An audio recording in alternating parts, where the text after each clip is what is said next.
Hello, friends. Welcome to UPSC Wala. This is Sonia Ahuja, and today we are going to study India and its neighbor. This is the fourth lecture in this series, and in the last class, in the last lecture, we studied Bangladesh.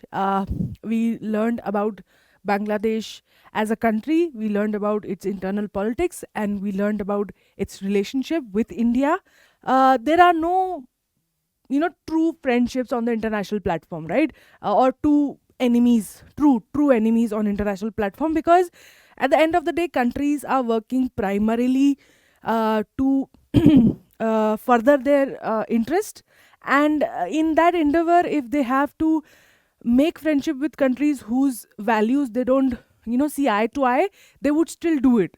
And countries who have had a long history of being friends might also become enemies if it uh, concerns their national interest, and which is exactly what we have seen with India and Bangladesh, that they've had a very amazing relationship. However, because of the migration and water dispute, they do have issues with each other.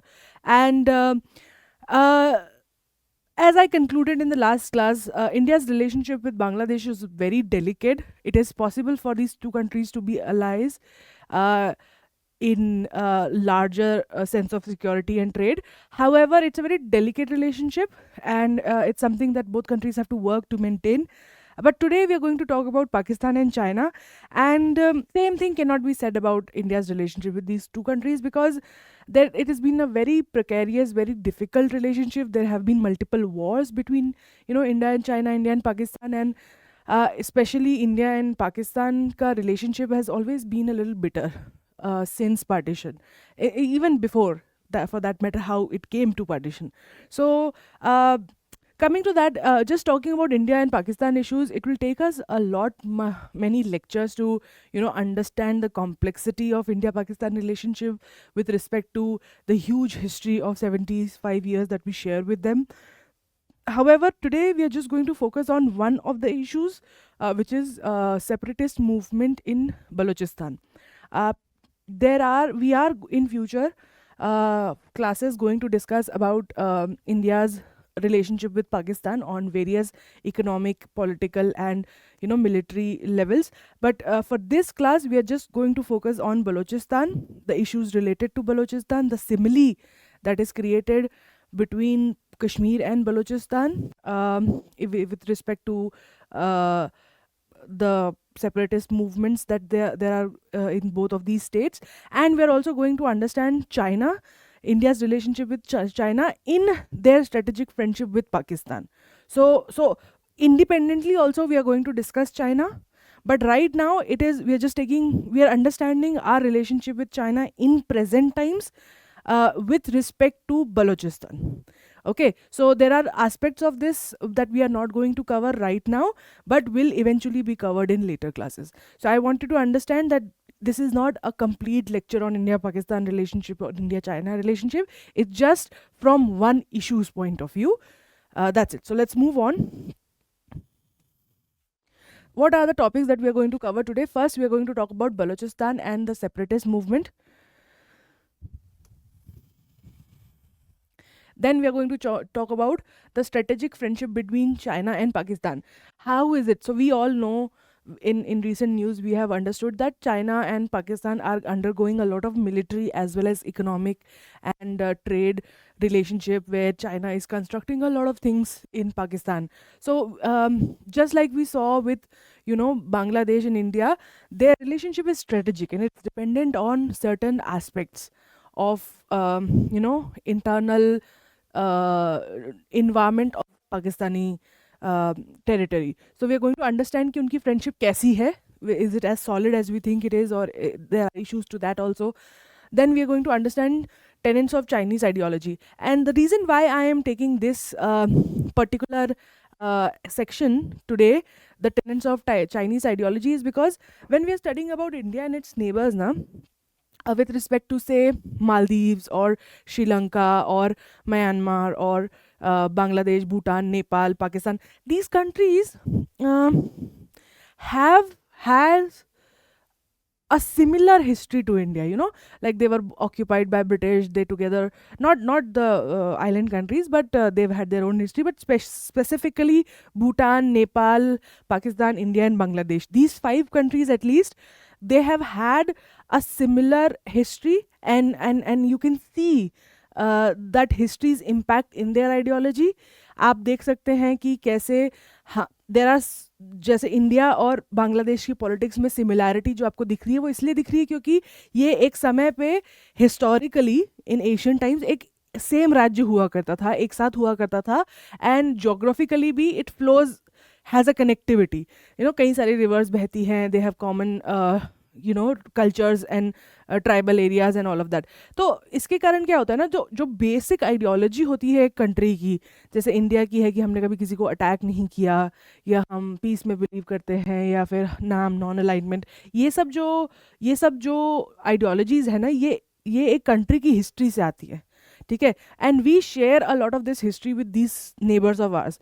However, we don't share the same history with China. China's ideology is very different. It has had a very different past than as compared to ours, and hence I thought that it is imperative for us to understand कि जो China चीज़ आज कर रहा है उसके पीछे reason क्या है, क्या उनके, अगर हम नाम फॉलो कर रहे हैं तो हमारे पास एक हिस्ट्री है शो करने के लिए कि इसलिए हम नाम फॉलो कर रहे हैं, because it is part of our culture.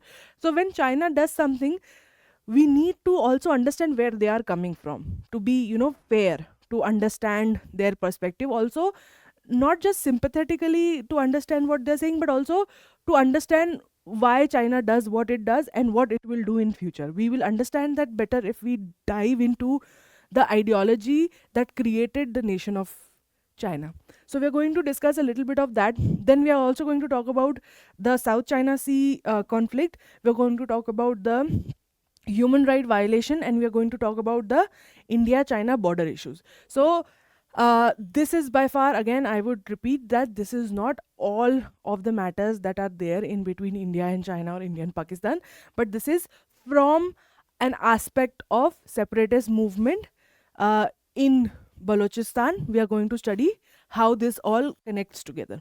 Okay, let's move on. Let's understand Pakistan. First of all, you can pause the video and look at this information. I'm not going to spend a lot of time on it.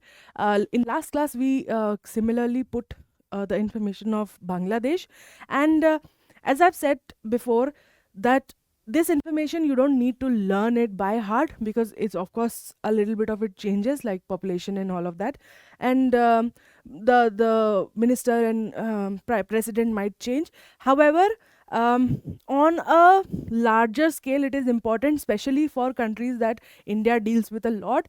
You must remember these smaller details about in with respect to like proportionality, कि अगर पाकिस्तान की population इतनी है तो India की इतनी है, उनका land इतना है तो हमारा इतना है, ये this helps to embellish your answer a lot. So instead of you can pause and look at this information, but what I have done is, हम ज़्यादा अच्छे से समझते हैं किसी चीज़ को, या ज़्यादा अच्छे से हम किसी चीज़ को याद कर पाते हैं अगर वो जक्स्टापोज हो, वो कंपैरिजन में हो. तो अगर मैं आपको बोलूँ कि पाकिस्तान के प्राइम मिनिस्टर, पार्टी, एम्बलम, ये सबको याद कर लो, करेंसी को, तो it will take you some time. But अगर आप उसको याद करो इंडिया के और बांग्लादेश के साथ में कंपैरिजन में, तो ज़्यादा आसानी से याद होता है. So let's move. Mainly we are going to compare Bangladesh and Pakistan because India's population and land is much more, it's much bigger country, but we can still see two things. One is the government type. Okay, so federal.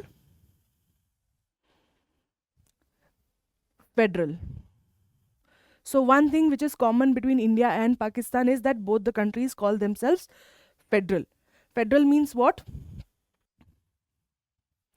Federal means that they have multiple smaller states, and there is the decentralization of power. Okay. Now parliamentary. Next thing is parliamentary. All three countries call themselves parliamentary or are parliamentary. What does it mean parliamentary? That they have a president and prime minister, and they have upper house, lower house, and they follow a similar accession or similar way of voting and selecting of its leaders in a parliamentary setting जैसे होता है. तो all this is something, you know, you can see that there is similarity between these countries. Then next comes republic. Republic का क्या मतलब होता है? By the people. Okay, and you will see that all three countries again are republic. So तीनों countries state कर रही हैं कि ये बात कि वो एक रिपब्लिक है and they are federal. And so India और पाकिस्तान के बीच में कॉमनैलिटी है कि दोनों फेडरल है, but not Bangladesh. Bangladesh is unitary, and you will understand that there is a reason behind why it's unitary, because it's comparatively a smaller country. Okay, and another thing that you can see is हमारे इसमें we are writing constitutional, but it's not there in either of them. And यहाँ पे Islamic, इन दोनों India और बांग्लादेश दोनों में ही we do not put our religion first. मतलब हमारे कोई एक पर्टिकुलर रिलीजन को हमने आगे नहीं किया है, एक पर्टिकुलर रिलीजन के बेस पे हमारी कंट्री नहीं चलती है. We seem to have a similar understanding of secularism where we keep religion thoda dur pe. But you will not see that's the key difference here with respect to Pakistan, that they call themselves an Islamic parliamentary state. So this is one of the way we can remember each of these countries and their, you know, respective type of government. Another thing that we will compare is this.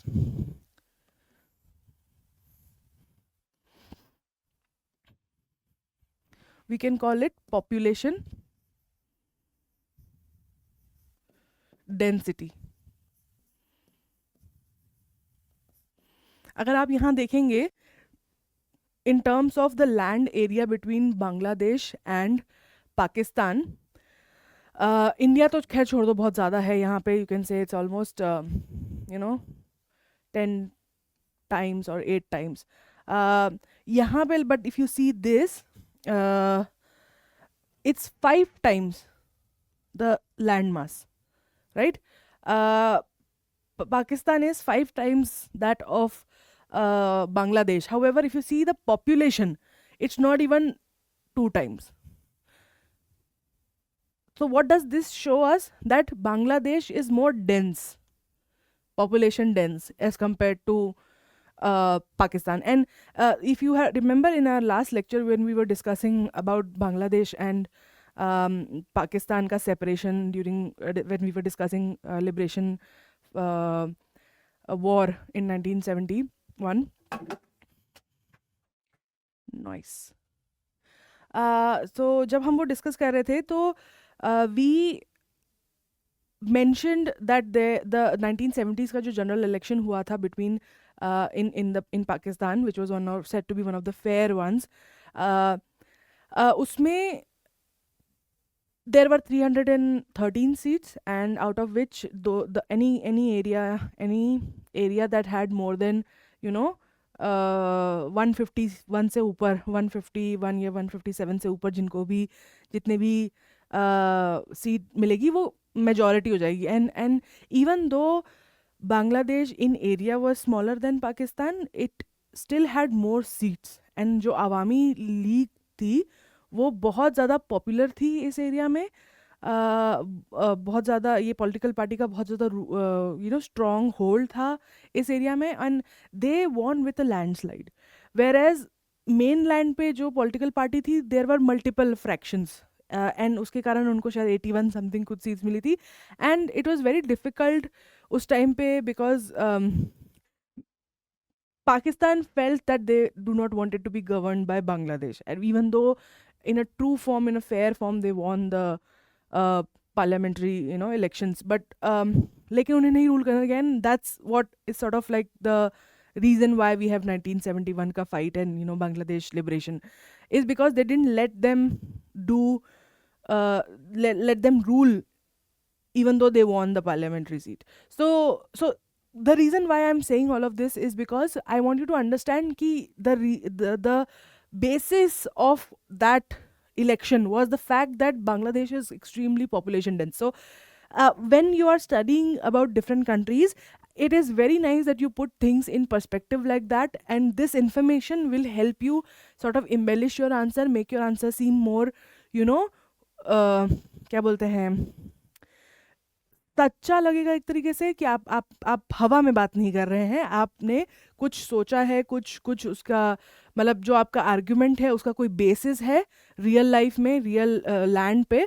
तो when you use information like this कि you know population density इतनी है, या India और बांग्लादेश देख लो तो वो अपने इसमें रिलीजन को नहीं लाते, but you know this is what keeps makes Pakistan a little different in that term, because it is officially an Islamic state and all of that. So whenever you are talking about different countries, not just India's neighbors, but international relation में आप किसी भी country की बात कर रहे हैं, US, Brazil, UK, always juxtapose this.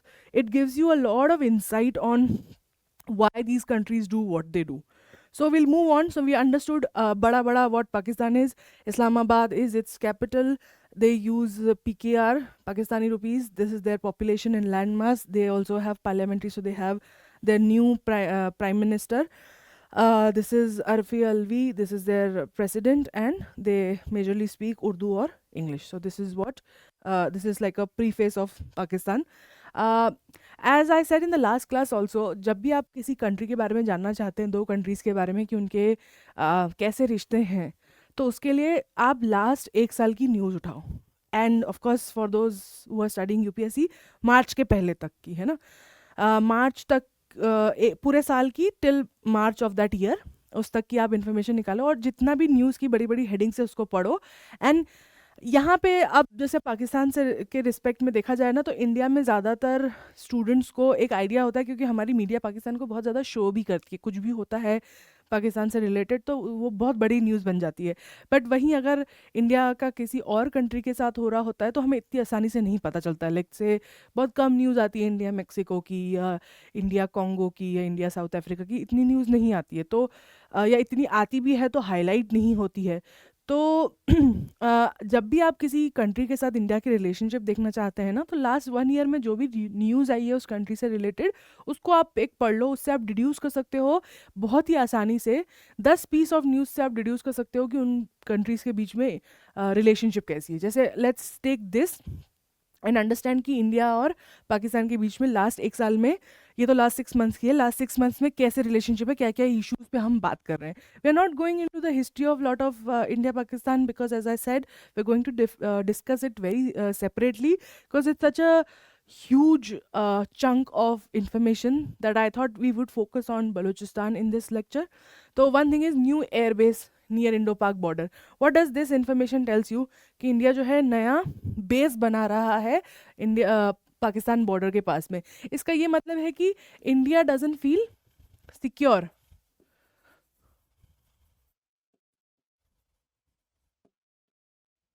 India अभी भी अपनी बॉर्डर को लेकर सिक्योर नहीं है, राइट. ये हम रिड्यूस कर सकते हैं, क्योंकि आज भी इंडिया जो है is creating new air bases and new military bases near Pakistan border, because clearly there is something happening on the borders that is disturbing the peace of our country, right. Second news is drone with 5 kg heroin recovered near international border in Punjab. So इससे हम दो चीज़ें, एक तो हमें पता है कि पंजाब में ड्रग्स का जो प्रॉब्लम है उसको, तो वी कैन से कि maybe we can have make this connection कि maybe it is exasperated by the fact that so much of drugs come from that border. दूसरी चीज़ इससे इंफॉर्मेशन, ड्रोन, न्यू टेक्नोलॉजी.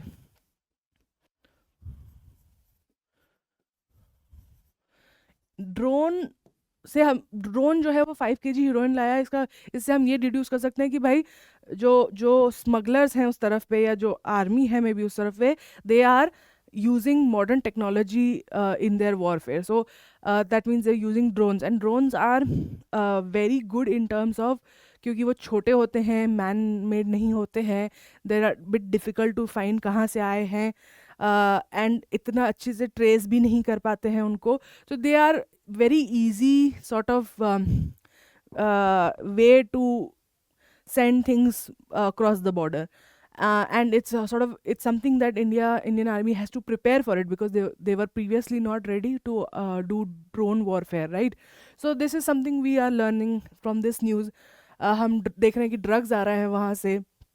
अभी recently एक news आया था, I think कल परसों में ही, कि Indian army saw a drone coming from Pakistan side, and they opened fired and the drone turned around and left. Okay, so it's like, अब of course पूरे बॉर्डर पे हर जगह पॉसिबल नहीं है ना कि इंडियन आर्मी रहेगी, राइट? कुछ एरियाज ऐसे हैं जहाँ पे वो, of course it's such a long stretch, so they will be patrolling, but they not possible to be at every stage. सो एक ड्रोन तो बहुत ही छोटा होता है भाई, इतना सा होता है, तो वो तो अब अभी तो सामने आर्मी आ गई तो वो पलट के चला गया, बट वो थोड़ा आगे जाके निकल जाएगा. सो clearly we need a better sort of defense against this type of new technology of warfare. Next is Pakistan and India must bury hatchet. What does it mean to bury hatchet? It means to solve old problem. Okay, पुराने जो जो जो झगड़े हैं उन्हें ख़त्म करें. Give piece a chance, किसने कहा है ये? वहाँ के प्राइम मिनिस्टर शहबाज शरीफ ने कहा है. तो इससे दो चीज़ हम पता चलती है. Shahbaz Sharif is a new prime minister, because एक प्राइम मिनिस्टर जो कुछ टाइम तक रहा है वो कभी ऐसा कमेंट नहीं करेगा, बिकॉज हमने देखा है कि जब भी पाकिस्तान के किसी भी प्रेसिडेंट ने इस तरीके की कुछ बात बोली है, दे क्लियरली गो नॉन, उनके अगेंस्ट नॉन कॉन्फिडेंस मोशन हो जाता है. तो अभी तक वो, I don't know the name of the prime minister, but the cricketer who was last, I keep forgetting, I don't know, I mean I should remember it, but मुझे उनका नाम हमेशा मैं भूल जाती हूँ. He also sort of lost to no confidence in their parliament because of similar comments, right? So एक चीज़ तो हम बोल सकते हैं कि क्लियरली कुछ ऐसा हो रहा है इंडिया और पाकिस्तान के रिश्तों में कि पाकिस्तान इज़ डेस्परेट कि हमारे जो पुराने झगड़े हैं वो कम हो जाएं, because it's negatively affecting them.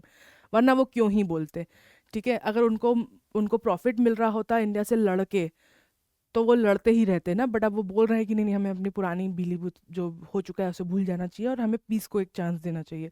तो clearly something is happening on that scale for a prime minister of the country to say something like this, right? Next is Indian Foreign Ministry warns Pakistan terror and talks do not go together. Now this again linked with this tells you what? Pakistan कह रहा है कि हमें piece की बात करनी चाहिए, पर इंडिया बोल रहा है कि पीस टॉक और टेररिज्म ना साथ में नहीं होता. एक तरफ आप हमसे पीस की बातें कर रहे हो और दूसरी तरफ आप हमारे यहाँ बम फोड़ रहे हो, ऐसा नहीं होता है.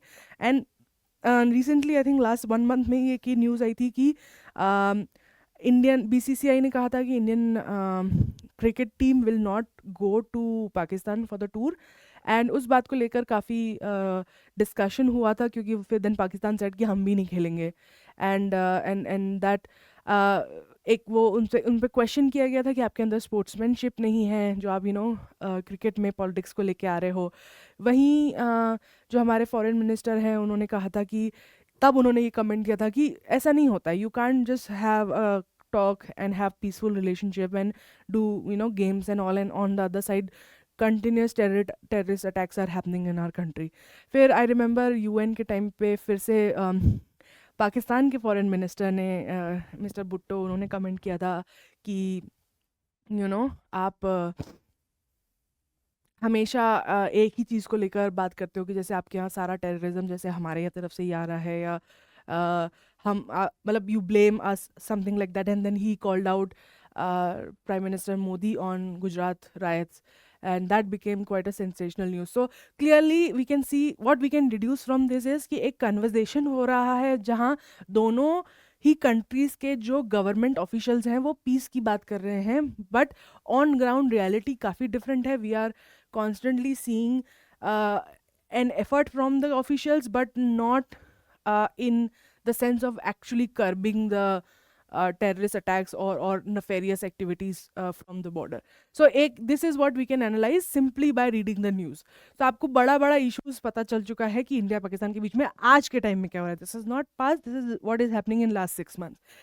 And from UPSC point of view, of course you must know the history because it helps you to understand the present. But किसी भी रिश्ते को लेकर हमेशा लास्ट 6 महीने मार्च तक 1 साल के न्यूज़ उठा लो और बड़ा बड़ा देख लो कि चीज़ पे बात चल रही है, किस चीज़ पे सबसे ज़्यादा न्यूज़ आ रही है, और फिर उस इशू को डेप्थ में पढ़ लो. That sort of increases your chance of answering a better question if it comes. So let's talk about Balochistan. क्या है बलूचिस्तान, क्यों हम इसकी बात कर रहे हैं, why, what is this reason, and also to discuss कि कैसे we India has come to that point where we are talking about Balochistan. ठीक है, क्योंकि देखो सेपरेटिस्ट मूवमेंट्स जो होते हैं वो हर कंट्री में होते हैं, ये कोई नई बात नहीं है. इंडिया में भी हैं कुछ सेक्ट्स जो अपना खुद का कंट्री का डिमांड कर रहे हैं. And same cheese is happening in Sri Lanka also, Bangladesh also, and all over the world you go, there are certain groups who feel demotivated or feel crushed, and they are demanding that from their nation to be separated. तो बलोचिस्तान हमारे लिए India के point of view से इतना important क्यों बन जाता है, ये समझने वाली बात है. So let's understand the area itself first. Okay, so Balochistan is one of the 4 states of Pakistan. Okay, Pakistan की 4 स्टेट्स है, उसमें से बलूचिस्तान जो है वो सबसे बड़ा है, biggest of them all. Okay, it borders Iran and Afghanistan. Iran और अफगानिस्तान की जो बॉर्डर है, उस बॉर्डर पे जो एरिया है वो ही बलूचिस्तान है. तो ट्रेड रूट और कनेक्टिविटी जो है उस हिसाब से बहुत इंपॉर्टेंट हो जाता है. It covers 44% of the total land and 1/3 of the coastline of Pakistan. इतना बड़ा है कि 4 स्टेट में से जो एक स्टेट है वही 44% लैंड है, और वो ही 1/3 ऑफ कोस्ट लाइन को कवर कर रहा है. So what we can understand is clearly this land, Balochistan, is very important to Pakistan from border perspective, because it is where most of the Afghanistan and Iran border meets Pakistan. It is important because it has the maximum coastline, and it is important because it has a lot of land. Okay, it is sparsely populated. What does it mean by sparsely populated? Low density, low population,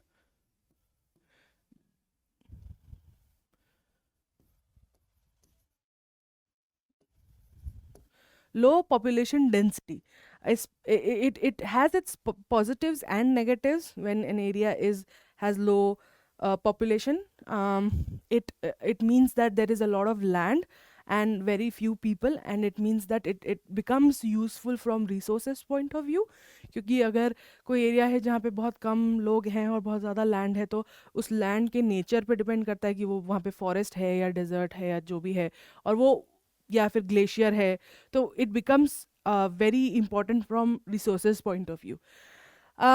historically they have a separate and independent identity.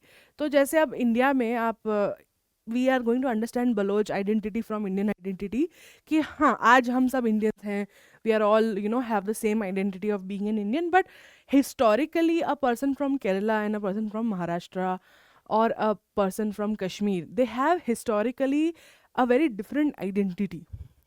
They have a different history, they have had a different way they have done things in their life. Like जो पुश्तैनी एक होता है ना, जो the way of doing things, the way of living, वो अलग है उनका. Even though we are all Indians, but that identity is very different. तो वैसे ही बलूचिस्तान की जो हिस्ट्री है, वो उनकी आइडेंटिटी बाकी जो पाकिस्तान है उससे काफ़ी अलग रही है. व्हाट इज़ देयर इन बचा हुआ Pakistan? It's Sindh and Punjab. that are the regions, and this fourth one, it's called by different names.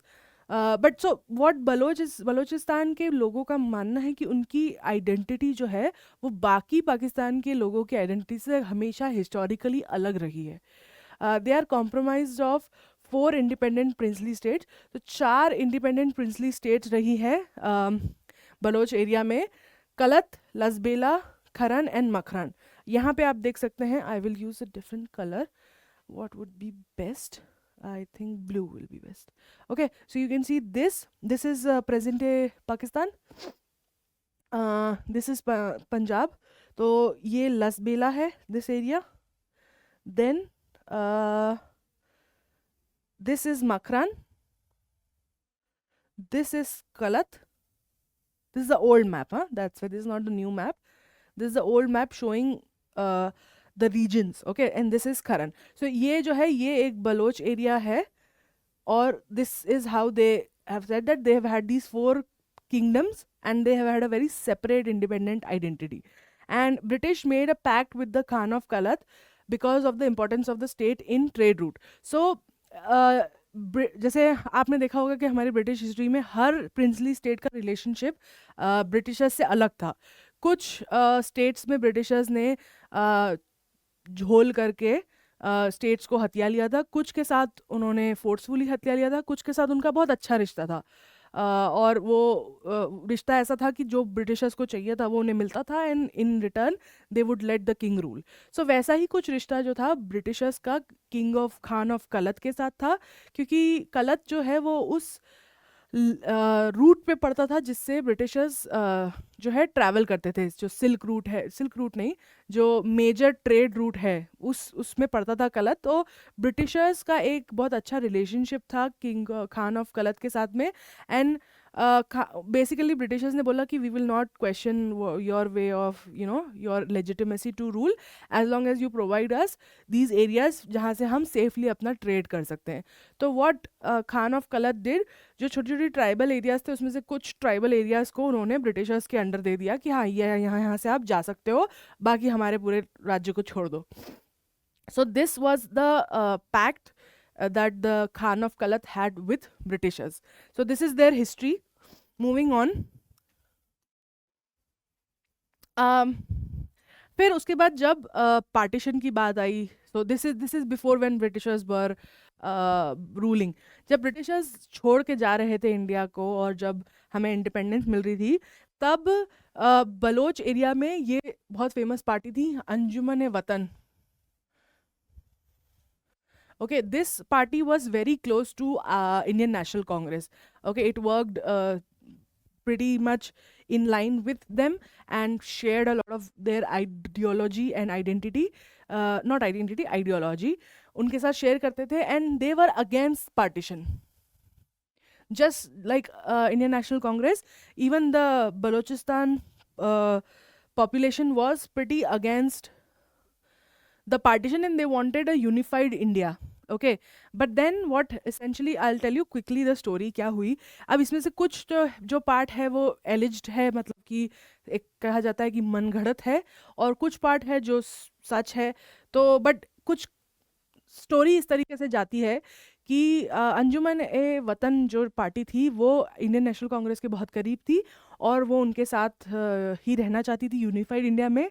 But then Jinnah suggested कि आप एक कलत को एक नया देश बना लो इंडिपेंडेंट, क्यों आप जा रहे हो इंडिया के साथ में. और ऐसा कहा जाता है कि Jinnah only proposed this so as to sort of counter the unified India feeling. And उनका एक्चुअल में कलत को कभी भी इंडिपेंडेंट करने का मन नहीं था, पर उन्होंने उनके जो इंडियन नेशनल कांग्रेस के साथ में उनका जो रिलेशनशिप था उसको तोड़ने के लिए एक तरीके से उन्होंने कहा कि आप मतलब यूनिफाइड इंडिया मत रखो, आप उसके अगेंस्ट वोट करो तो हम आपको एक अलग स्टेट ही दे देंगे, मतलब इंडिपेंडेंट नेशन बना देंगे. और which is exactly what happened. They thought that they are going to get their own nation, they are going to become an independent state just like Pakistan and India. But then later on Jinnah changed his mind and demanded that the state of Kalat join Pakistan. Okay, and then basically एक कहानी उस time पे चलती है कि king of Khan of कलत को kidnap किया गया था और उनसे ज़बरदस्ती इंस्ट्रूमेंट ऑफ एक्सेशन साइन कराया गया था. अब ये कुछ लोग कहते हैं कि ऐसा कुछ हुआ नहीं था, ये मनगढ़ंत है, और कुछ लोग कहते हैं कि ऐसा हुआ था कि उनसे ज़बरदस्ती इंस्ट्रूमेंट ऑफ एक्सेशन साइन कराया था. उसके अलावा पाकिस्तान ने अब किंग ऑफ कलत ने तो मना कर दिया था, खान ऑफ कलत ने, कि हम तो नहीं साइन करेंगे because the reason we stood against Indian National Congress and unified India because we wanted our own nation, right? But if we are not going to get our own nation, then we don't want to be part of Pakistan. So however, जब उन्हें later on realize हुआ कि उनके साथ धोखा हुआ है, so he vehemently opposed Kalat coming into Pakistan. And what Pakistan did to stop this is essentially वहाँ पे जो so because Balochistan is a tribal area, वहाँ पे कई सारे tribal localities हैं, और उनके chief को उन्होंने बुलाया सेंटर पे और उनसे कहा कि आप बताइए आप क्या चाहते हैं, do you want to stay with Pakistan और do you want to separate. और उन ट्राइबल हेड्स ने बोला कि we want to stay with Pakistan, और इस तरीके से एक लेजिटिमेसी जो है, लेजिटिमेट तरीका उन्होंने कहा कि हम लेजिटिमेटली गलत को अपने अंडर, बलोच को अपने अंदर कर रहे हैं, हम ज़बरदस्ती नहीं कर रहे हैं, हमने उनके ट्राइबल चीफ्स को बुलाया है, उनके साथ मीटिंग करी है, and they all agree. And Khan of Kalat is like कि आपने उन्हें क्यों बुलाया है, ये तो वो लीडर्स हैं जिनके कॉन्स्टिट्यूंसी को हमने बांग्लादेश हमने ब्रिटिशर्स को दे दिया था। जैसे हमने पहले सुना कि जब ब्रिटिशर के साथ खान ऑफ कलत का बहुत बढ़िया रिश्ता था, और खान ऑफ कलत ने उनको कुछ कुछ अपने ट्राइबल एरियाज दे दिए थे कि आप यहाँ ये रूट यूज़ करके अपना ट्रैवल कर सकते हो, ट्रेड कर सकते हो, हमें परेशान मत करना। और पाकिस्तान ने उन्हीं चीफ के लीडर्स को बुला के ये मीटिंग कराई थी जिसमें डिसाइड किया था कि वो पाकिस्तान में आ जाएंगे। तो Khan of Kalat was like कि I am the one who rules this area, why are you asking them, ये मेरा डिसीजन होना चाहिए, ये मेरा हक है, ये मेरा डिसीजन होना चाहिए कि whether I want to be in Pakistan और I want to be independent. This going behind the back is not right, not legitimate. अब इसमें क्या बोलते हैं कि there are 2-3 things, like for example ऐसा नहीं है कि इंडिया में ऐसा नहीं हुआ था कि जहाँ थोड़ा हाथ मरोड़ा गया था स्टेट्स का to become part of India, या सो इन पाकिस्तान उस टाइम पे हर, because India is, and Pakistan and Bangladesh, all these states are made up of many multiple princely states. So there were discussion, there were some things given in order to gain their agreement, accession to become part of India. तो ऐसा ज़रूरी नहीं है कि पाकिस्तान में जो हुआ वैसा इंडिया में नहीं हुआ था कई बार। और पाकिस्तान कहता है कि इसमें कुछ बहुत ज़्यादा ख़राब नहीं था। वी आज द पॉपुलेशन, जो वहाँ के लोग हैं उनसे हमने पूछा, उन्होंने हाँ कहा, तभी हमने किया।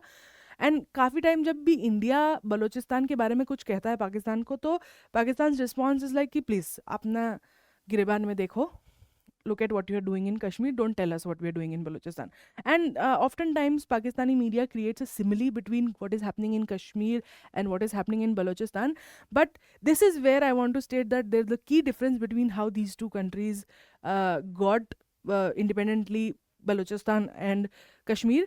Similarity nahi hai because India did provide Kashmir with the independent state का status when they asked for it, and only at their behest, only at their request did India come to save Kashmir from Pakistan. And as compared to that with Balochistan was given a false promise of being independent, but was then later never given that. And जब finally ये हुआ ना, तो Pakistan arm forces जो थी उन्होंने ज़बरदस्ती जाके बलोच एरिया को कैप्चर किया था। सो एक जो कहते हैं ना, वहीं से उनके अंदर एक वो बैठ गया था डिस्ट्रस्ट, जो बलूचिस्तान की जो जनता है उनके अंदर एक ये डिस्ट्रस्ट बैठ गया था उसी वक्त से, जब उन्होंने आर्म फोर्सेस यूज़ करके उस एरिया को कवर किया था और वहाँ पे जो प्रोटेस्ट था उसको दबाया गया था। वहाँ के लीडर्स जो थे, वहाँ के पॉलिटिकल हेड्स जो थे, जो जनता थी जो प्रोटेस्ट कर रहे थे, who wanted to be independent, उन सबको इट वाज क्वाइट ब्लडी, उन्हें मार दिया गया, उन्हें सप्रेस कर दिया गया। तो तब से ही एक जो बोलते हैं ना फूट सी वहाँ पड़ गई थी पाकिस्तान और बलूचिस्तान के बीच में, वहाँ के लोगों के बीच में। बट देन अच्छा ठीक है, ये चीज़ again we are going to the same part कि ये नया नहीं है, ऐसा ऐसा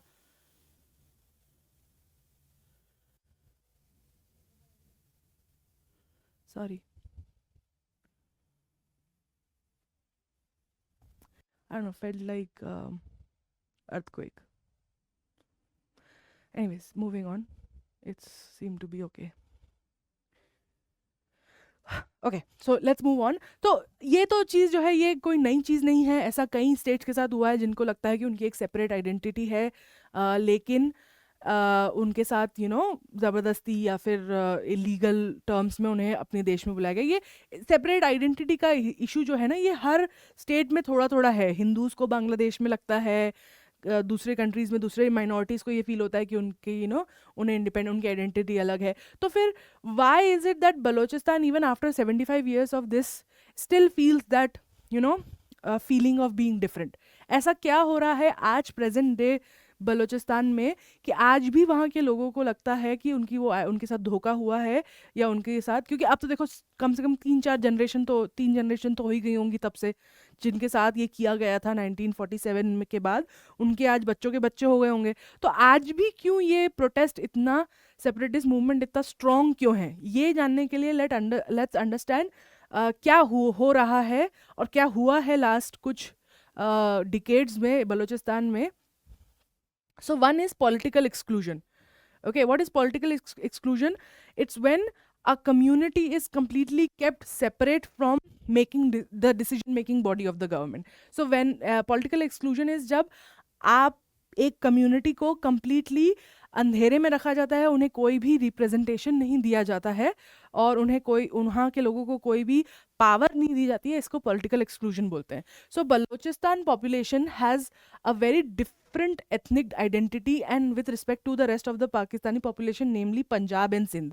तो एक पहली बात तो उन्हें लगता है और ये सच भी है कि उनकी एक बहुत सेपरेट आइडेंटिटी है as compare to rest of the Pakistani state which is Punjab and Sindh. This feeling is of difference is also exasperated by poverty, lack of education and unemployment. So वो क्या बोल रहे हैं कि एक तो उनकी आइडेंटिटी वैसे भी अलग है, और उसके अलावा एक और चीज़ जो और इस बात को, उनके अलग होने को सीमेंट करती है, वो ये है कि compare to rest of the population of Pakistan, Baloch population is extremely poverty ridden and unemployed, and they have lack of education, which in general terms we call ghettoization. तो एक तरीके से बलोच पॉपुलेशन का गेटोइजेशन हुआ है, जिसमें उन्हें वो सब नहीं मिला जो बाकी लोगों को मिला. तो वहाँ पे पैसे की बहुत कमी है, पावर्टी है, अनएम्प्लॉयमेंट है, एजुकेशन, सोशल सर्विसेज वगैरह नहीं रही है. तो ये एक उन्हें और सेपरेट करती है बचे हुए पाकिस्तान से.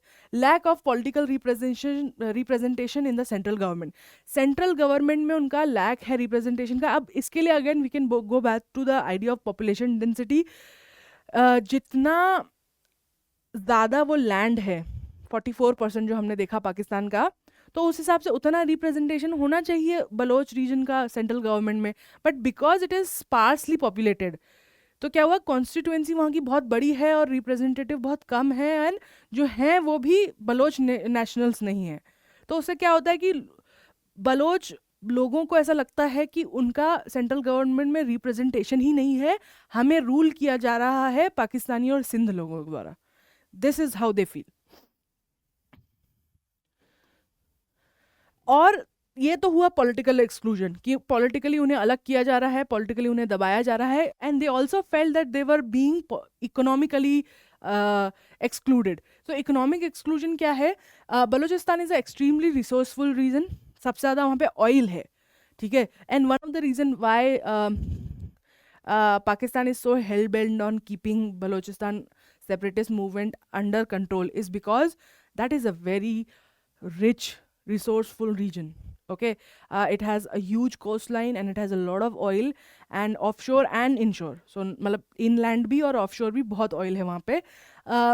No sharing of profit in general area. तो क्या होता है ना, इंडिया में जैसे फॉर एग्जांपल अगर से किसी एक स्टेट से कोल माइन किया गया, तो उस कोल से जो प्रॉफिट होता है उसका कुछ % रॉयल्टी उस स्टेट में वापस लगाई जाती है for the development of that state.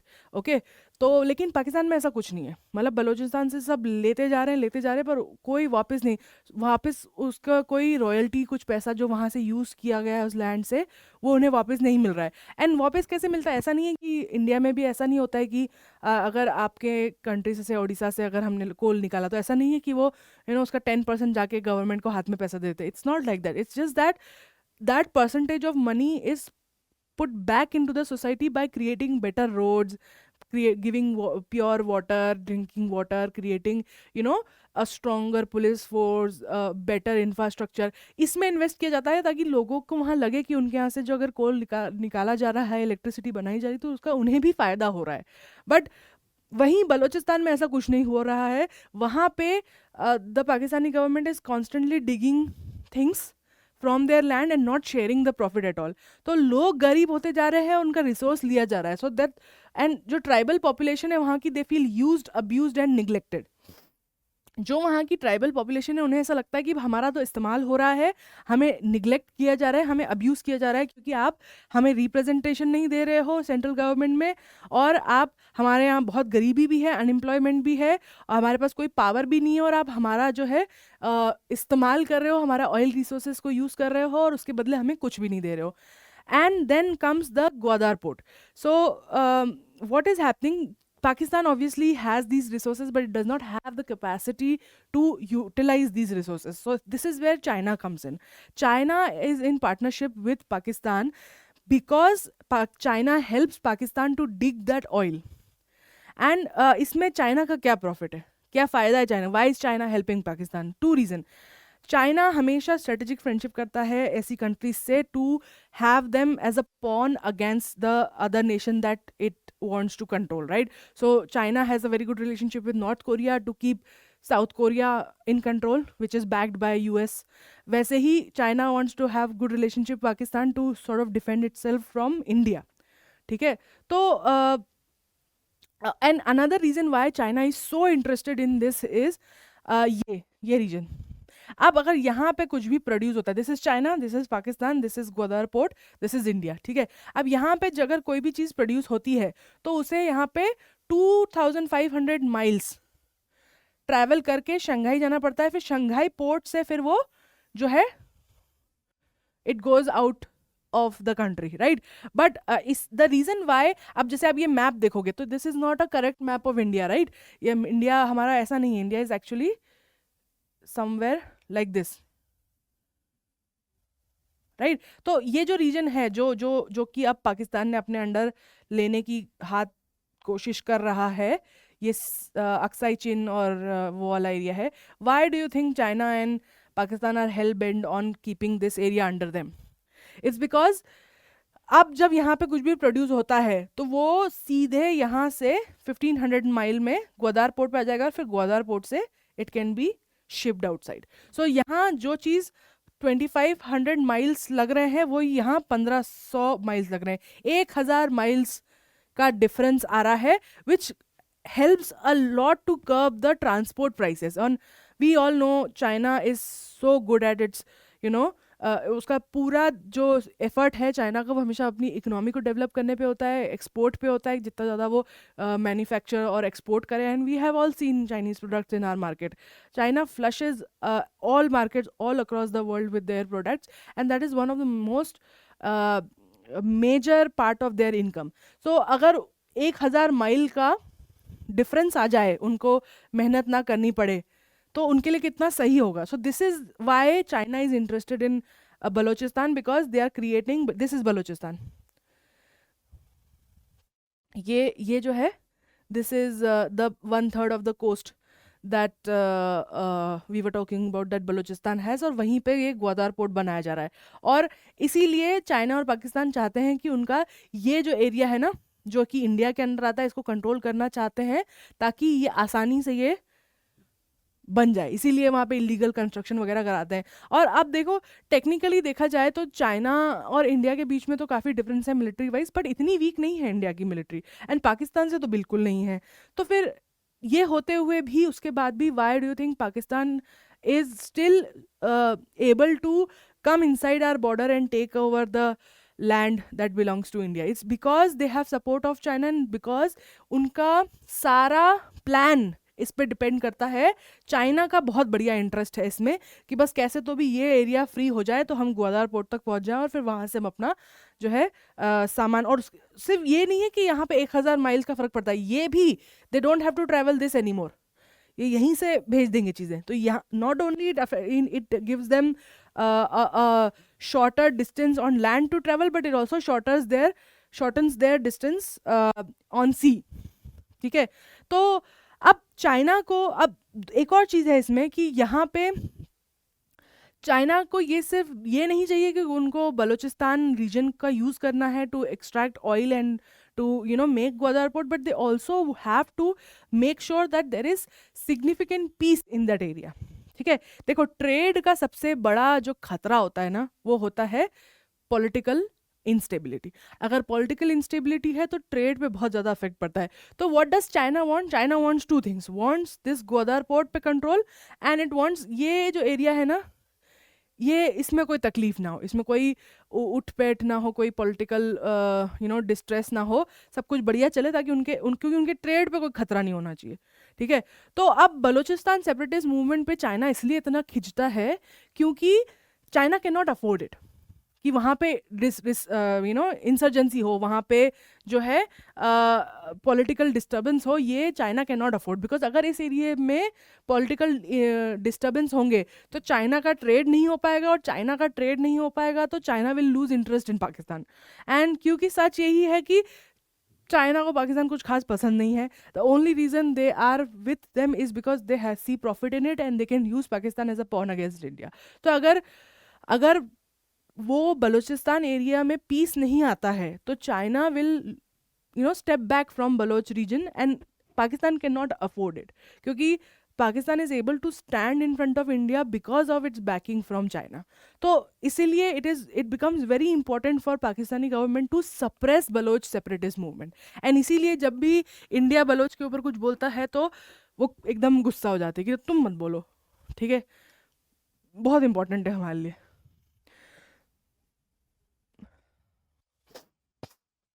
अब प्रॉब्लम क्या है, other than the fact that Baloch people were उनकी सेपरेट आइडेंटिटी है, उन्हें गेटवाइजेशन हुआ है उनका, उन्हें अनएम्प्लॉयमेंट पैसा नहीं मिलता है, उस एरिया को डेवलपमेंट नहीं हुआ है। इसके अलावा और क्या हो रहा है जिसके कारण जो है बलोच सेपरेटिस्ट मूवमेंट इतना स्ट्रॉन्ग है, क्यों है?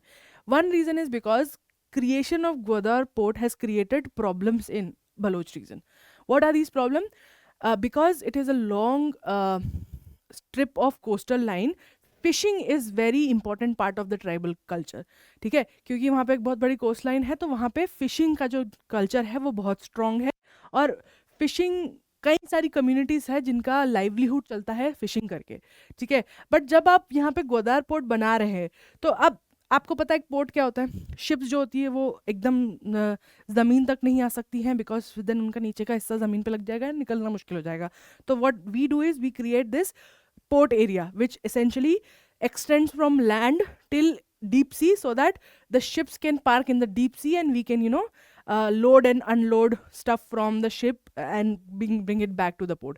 अब इसके साथ प्रॉब्लम ये है कि because Gwadar port is so big and because of heavy construction that is going on there, वहाँ की फिशिंग जो इकोसिस्टम है वो ख़राब कर दिया है उसने, because of this construction. Because अब मछलियाँ तो भाग जाएगी ना नॉइस से, तो वहाँ पे essentially construction of port has created a environmental issue which has caused the tribal people of Balochistan to like the fishing activities of their tribes have been affected, and not only that they've been affected, no rehabilitation is given from the government. तो अब government को पता है कि उनके port construct कराने से वहाँ पे फिशरमैन जो कम्युनिटीज़ हैं उनको बहुत इम्पैक्ट पड़ा है, लेकिन does Pakistan government care? No, they don't. Balochistan also has drinking water problem. Again हर सूखे एरिया में आपको पता है ड्रिंकिंग वाटर का हमेशा प्रॉब्लम होता है, स्पेशली जहाँ पे ऑयल है। We have seen this kind of goes hand in hand. तो वहाँ पे ड्रिंकिंग प्रॉब्लम का बहुत प्रॉब्लम है। Is there any relief from Pakistani government? No. देख लो अपने हिसाब से, कर लो जो करना है। सो अब ये ना एक तरीके से अब्यूज़ है कि हम आपके लैंड को भी यूज़ करेंगे, हम आपकी सी को भी यूज़ करेंगे, और हम आपके इसमें से ऑयल भी एक्सट्रैक्ट करेंगे, और हम आपको एक ठेला भी वापस नहीं देंगे, और उसके बाद अगर आप प्रोटेस्ट करोगे तो हम उसे भी दबा देंगे। सो एक तरीके से not taking care of its own citizen, Pakistan is creating dispute with in its community, है ना। तो एंड जब भी कोई और बात करता है कि, और ऑफ कोर्स अगर दिस एज आई सेड कि Pakistan can not afford Baloch separation and it can not afford protest also, तो वो सेपरेट तो कर ही नहीं सकता, वो बलोचिस्तान को खोना तो पॉसिबल है ही नहीं, कभी नहीं छोड़ेगा वो, एंड वहाँ पे जो प्रोटेस्ट हो रहा है उसको भी अफोर्ड नहीं कर पाता है। तो क्या करते हैं Pakistani government? Constantly tries to suppress protest, and suppressing protest means what? हमें पता है ये, this is a very common thing, ये प्रोटेस्ट सब जगह होता है।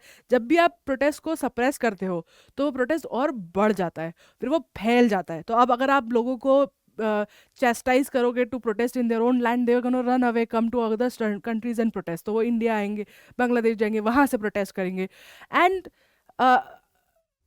Basically what I'm trying to say is कि there is no way Pakistan will ever give Balochistan away or would ever consider separating from Balochistan or giving it independent nature. And Baloch people are not also going to stop protesting because उनके साथ बहुत हद से ज़्यादा बुरा हो रहा है, तो वो भी नहीं छोड़ने वाले हैं।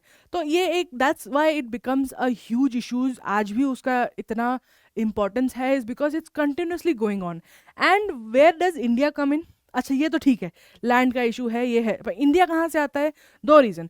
एक, creating Gwadar port means Chinese military presence in Gwadar port, and which means that it is able to have, मतलब it threatens India's water peace जो है, क्योंकि अगर वो ग्वादर पोर्ट में अगर चाइना का इतना बड़ा हाथ है कि अगर अब अपना सारा जो कहते हैं ट्रेड है वो डाइवर्ट कर देता है through Pakistan to Gwadar port, तो of course it will keep its military base there to protect the port. अब उस अगर चाइना का पोर्ट है, वहाँ से उसका मैक्सिमम अगर एक्सपोर्ट जा रहा है, तो वो उसको प्रोटेक्ट भी करेगा बढ़िया से, क्योंकि अगर उसको थ्रेटन कर दोगे तो चाइना को थ्रेटन कर दोगे।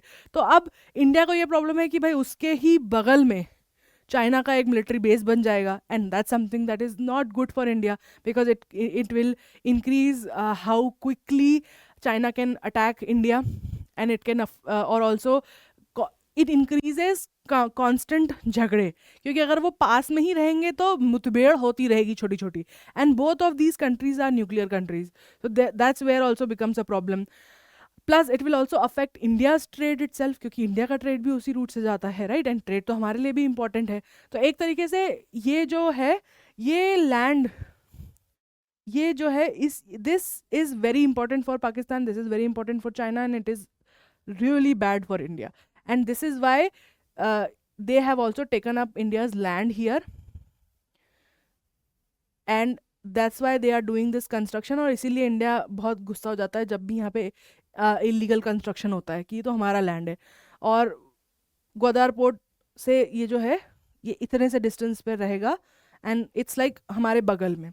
सो now basically in a conclusion I can conclude to you कि क्यों बलूचिस्तान में इतना सेपरेटिस्ट मूवमेंट इतना स्ट्रॉन्ग क्यों है, और इसमें इंडिया क्यों सपोर्ट करता है। By the way, India doesn't openly support Balochistan, but अगर technically it is in our favour to support, क्योंकि एक तो ह्यूमन राइट वायलेशन तो हो ही रहा है, और दूसरा it's not really nice for us for this port to be under China. तो हमारे लिए तो अच्छा ही है कि ये क्या बोलते हैं, बलूचिस्तान में जो प्रोटेस्ट हो रहा है, पर हम उसे सपोर्ट नहीं कर सकते obviously, because that would be terrorism, right. And जब भी हम उसकी बात करते हैं from human rights point of view, तो पाकिस्तान से कि आप अपने गिरबान में झाँकिए, right? So and this is how, because of its position, because of Gwadar port, because of interest of China in that region, why India, it becomes a problem for India, and why it is something that we take keen interest in. So it has a huge impact on India's foreign policy and its relationship with China and with Pakistan. Okay, let's move on to understanding China. तो यहाँ हम समझ गए कि China Pakistan में क्या कर रहा है, पर चाइना अपने खुद में क्या कर रहा है ये देखते हैं।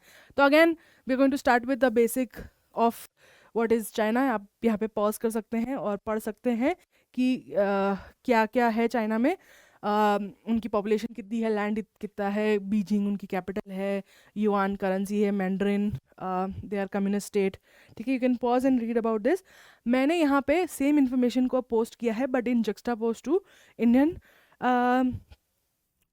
Information, so that because it's easier to remember it like that. अगर अब इंडिपेंडेंटली आपको बोलूँगी बताओ चाइना की कितनी पॉपुलेशन, तो भूल जाओगे, कन्फ्यूज हो जाओगे। 190 कंट्रीज़ है, ऐसे याद करना बहुत मुश्किल है। But if you just have to remember one, India का याद कर लो और बाकी सबका याद कर लो कि इसका डबल है, ट्रिपल है, चौपल है, ऐसे करके, है ना। तो अब यहाँ पे देखोगे इंडिया के इस बीच में, इंडिया और चाइना के बीच में हम कंपेयर करें तो पॉपुलेशन एकदम बराबर है। और अब तो शायद there has been a sort of a low in Chinese population, और अब जो नए सेंसस हैं उसके हिसाब से इंडिया की पॉपुलेशन बढ़ गई है। खैर दिस इज 20, ये जो है 2021 के सेंसस हैं आई थिंक वर्ल्ड बैंक के, और उसके हिसाब से जस्ट 1 करोड़ पीछे है इंडिया। बट आज अगर आप आज की 2023 की देखें तो according to them I think we have come to have more population than China. But यहाँ देखिए, ये तो ठीक है, पॉपुलेशन हमारी बराबर है ऑलमोस्ट और ज़्यादा ही है, but look at the land, 3 times. Do you understand how dense our country is compared to China? तो पॉपुलेशन उतनी ही है पर डेंसिटी बहुत ज़्यादा है पॉपुलेशन की, बिकॉज हमारा लैंड बहुत कम है। तो this is something that need to understand. Other thing is कि हमारे यहाँ प्राइम मिनिस्टर है, यहाँ पे कोई प्राइम मिनिस्टर नहीं है। They don't have parliamentary system, they have one party system, unitary state. They are also republic just like we are, but other than that everything they are also they are not parliamentary. तो parliamentary भी नहीं है, they are communist, unitary, socialist, one party state. ठीक है, so now you can see here that China is very different from India और पाकिस्तान और Bangladesh with that, you know, from that point of view. So अब again we are going to go to the news. So last 6 months की news जो है ये मैंने यहाँ पे लिख दी है for us to sort of go through it and understand ki what are the major issues of contention between India and China. So India China troops clash in Arunachal Pradesh. So एक चीज़ तो हमें इससे पता चली है कि अरुणाचल प्रदेश में China उंगली कर रहा है और ट्रूप्स के बीच में क्लैश हो रही है। हमने शायद वीडियो भी देखे होंगे। टेल मी इन कमेंट्स कि जो अभी लेटेस्ट वीडियो आया था जिसमें इंडिया एंड चाइना के ट्रूप्स लड़ रहे थे, डंडे लेकर Indian troops were pushing Chinese troop off the cliff. Can someone tell me why did it not escalate to using guns? क्यों वहाँ पे guns का इस्तेमाल नहीं किया गया या किसी, why was this hand on hand fight? Why not, you know, why not use guns and other means of military, right? क्यों use किए थे, ऐसी लड़ाई क्यों हो रही थी? I want you to search, read and tell me what it is. Second news is China building dam close to Indian border. अब इससे क्या पता चलता है कि China inch by inch trying to take over Indian territory, which is what we have understood पहले also. If you've seen Jammu Kashmir के उस वाले एरिया में पाकिस्तान और इंडिया दोनों थोड़ा करके अपना इंडिया का लैंड लेने की कोशिश कर रहे हैं। तो 2 चीज़ें हमको ये जो लास्ट की जो न्यूज़ है लास्ट 2-3 महीने की, उसमें हमने ये देखा है कि एक तो हमारे बीच में लैंड को लेकर अरुणाचल प्रदेश में कंटेंशंस हैं और दूसरा इलीगल कंस्ट्रक्शन जो है चाइना हमारे एरिया में कर रही है। ठीक है, move on to, so before we move on to understanding China's tenets of its ideology, I want you to sort of get a good idea of where all India meets China. ठीक है, क्योंकि India और China की border is not like that of Pakistan or any other country. It's sort of divided into 3 sections. So one is obviously here, Arunachal Pradesh में, this is Tawang. One is here, फिर इसके बीच में भूटान आ जाता है, and the other one is here. Okay, this is where Aksai Chin is, this is where Siachen is. This is the area of Kashmir that Pakistan says that it's theirs. Okay, so again, so this is we need to understand कि these are the 3 sort of areas जहाँ पे India और China की land है। तो in and another thing you will notice is that कि तीनों में प्रॉब्लम है, तीनों में कुछ ना कुछ चल रहा है, बट अलग अलग चीज़ें चल रही है। ठीक है, let's so this is clear, let's move on. So let's understand, जैसा मैंने शुरू में क्लास के स्टार्टिंग में बोला था कि चाइना की हिस्ट्री इंडिया से काफ़ी अलग रही है। इंडिया की हिस्ट्री क्या रही है? We were great golden bird, we had these kingdoms and then britishers came, they took over India and then you know we fought the independence का struggle and then finally we reached that point where we were able to get a independent country, and not only ourselves but we also helped Pakistan and Bhutan and Nepal and Bangladesh become independent states.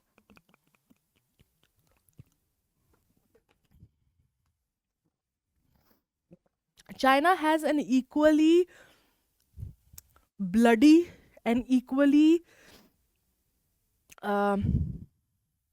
rigorous relationship with Britishers and has a very brutal past. But it's very different from us. जैसे हमारे इसमें हम बोलते हैं ना Indian को Indus valley civilisation, right? वैसे ही चाइना को बोलते हैं येलो रिवर सिविलाइजेशन, ठीक है? Because this is where you can in a way understand where China is coming from. उनका जो एग्जिस्टेंस है, this has happened around here. So let me tell you. So this is Yellow River and this is Yangtze River. And this region,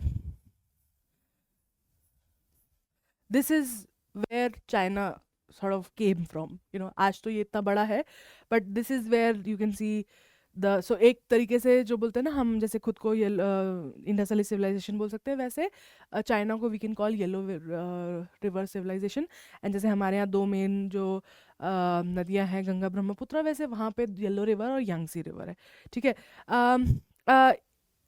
थोड़ा सा जो main difference India और China की history में है वो ये है कि चाइना की जो डायनेस्टी थी उनका अलग रिश्ता था ब्रिटिश. वहाँ पे भी ब्रिटिशर्स थे, वहाँ पे भी यू नो वाइट लोगों का जो यूरोपियन लोगों का था एक यूज़ किया गया था उनके कल्चर को भी, specially for T and opium. And they have their own history of how Britishers spoiled their culture and all of that. Another thing is there's something called Century of Humiliation. Century of Humiliation is basically, it's a idea that from last 1 century, 100 years of Chinese history, if you pick up, it is filled with humiliation of Chinese culture. क्योंकि पहले Britishers थे, उन्होंने उनके मतलब kingdom को ख़राब किया, और फिर उसके बाद they were attacked from other sides and Korea, and then last में Japanese. And if you read about, please do read about Japanese inquisition of Manchuria and China. It's bad, okay? It's bad, like it's brutal. If you are faint of heart like me, don't read about it. It's really bad what they've done. तो एक तरीके से China की history में ना बहुत सारी countries है जिन्होंने तो पहले तो मंगोलियंस आए,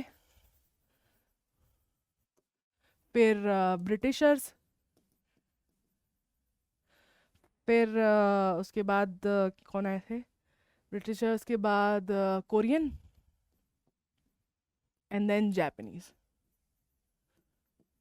ये this is the century of humiliation, that they were humiliated by again and again by losing to these countries.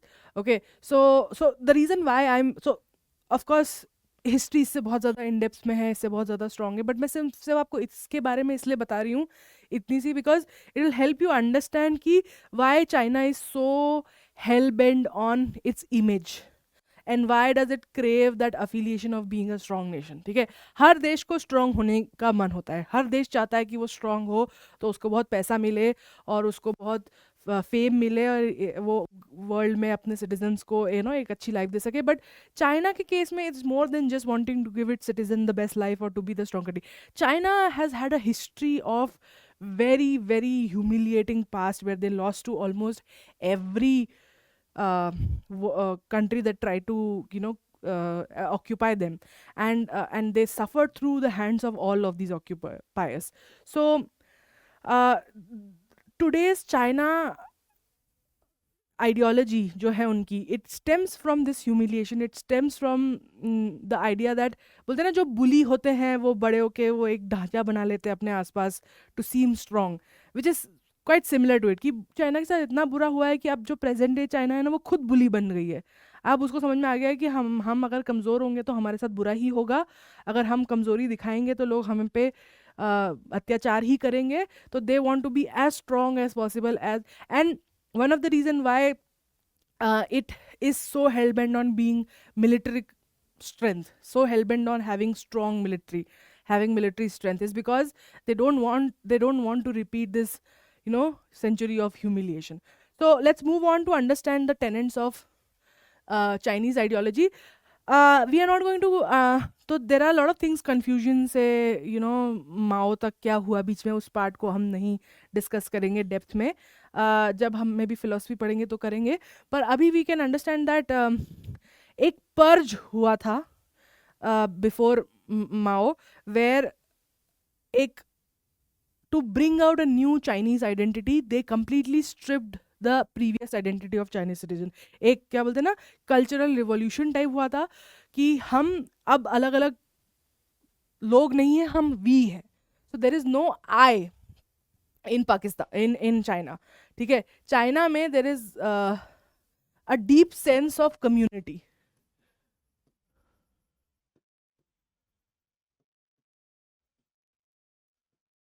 Deep sense of community, and it is quite similar in its way. It is similar to that of what has happened in Germany, where they have stripped people of their identity to create this one Chinese identity. So no one is Han or Chao or on any of these, or Mongolian. Everyone is Chinese. Okay, so there's this community of this sense of we in the communist China is very strong, and it was done deliberately. There was a cultural purge, traditional purge, जिसमें उनके सारे religion और ethnicities को मिटाने की कोशिश की गई थी और एक यूनिफाइड चाइना का सपना देखा गया था, उसे बनाने की कोशिश की थी. And second is theory of development. Theory of development क्या बोलती है? सो theory of the development is a very western idea. मैं ब्रीफली समझाऊंगी आपको कि क्या होता है उसमें. बेसिकली वो क्या बोलते हैं कि एक तरीका होता है, एक रास्ता है डेवलपमेंट का, है ना, एक डेवलपमेंट का रास्ता है और हर कंट्री यही रास्ता फॉलो करेगी. तो आज जो है वो अपना यूएस यहाँ पे है, यूएस यहाँ पे है, यूरोप यहाँ पे है, मे बी चाइना यहाँ पे है, रशिया यहाँ पे है, इंडिया यहाँ पे है, और अफ्रीकन कंट्रीज जो है यहाँ पे, साउथ अफ्रीका या चैड और वॉटेवर, है ना, Congo.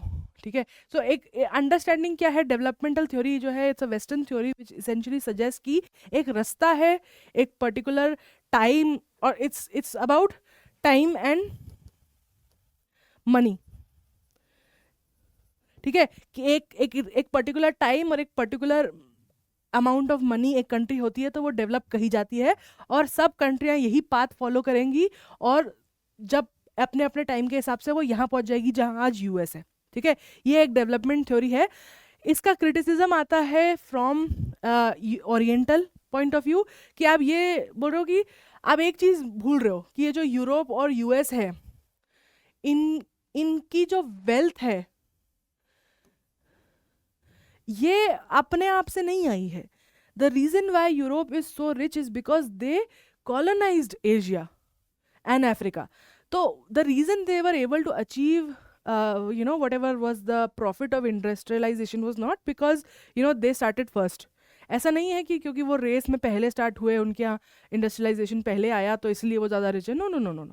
The reason they are so rich right now is simply because they exploited countries like India, South Africa, Somalia.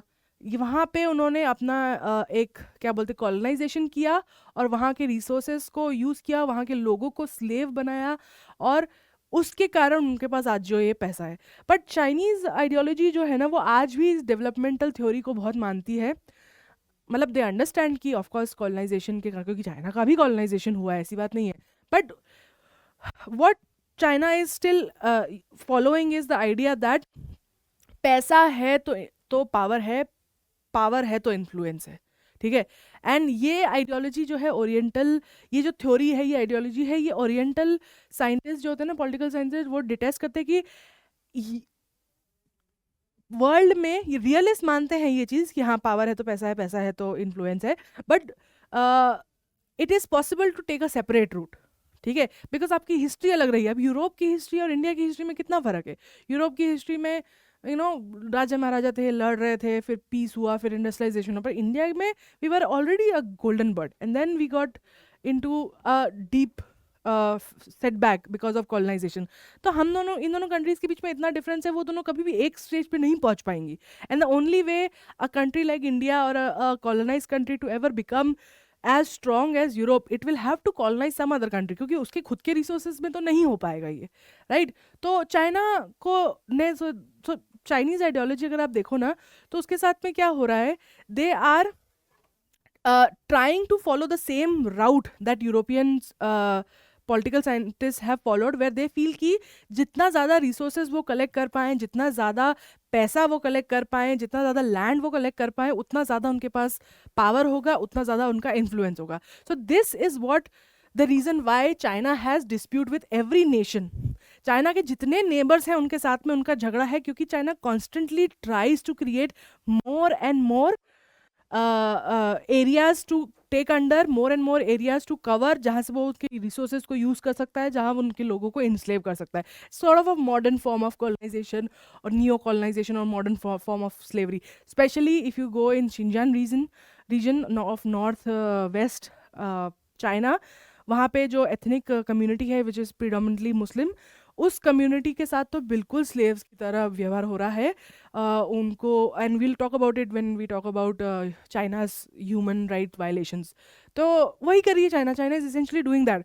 जो भी उनके वो वी वाले आइडिया में नहीं बैठते हैं लोग, जो कम्युनिटी उनके ये वी के जो कॉन्स्टेंट आइडिया है ना, वी एज अ कम्युनिटी, इसमें जो नहीं बैठते हैं वो उनको इंस्लेव कर रहे हैं, उनका यूज़ कर रहे हैं, और आसपास के जितना लैंड वो कर सकते हैं. इससे they started with Tibet, then they Hong Kong, अभी प्रोटेस्ट हुए थे. अच्छा, हांगकांग के साथ ये इशू था कि Hong Kong was given to britishers. पूरा लैंड उनका हो गया था, पर Hong Kong was still given to britishers and it became a independent territory. और it was sort of like a China का वो गोल्डन गूस टाइप थी कि वहाँ पे चाइनीज रूल नहीं अप्लाई होता है, ताकि वहाँ पे जो पैसा आ सके वहाँ से. ठीक है, it was sort of like a safe haven for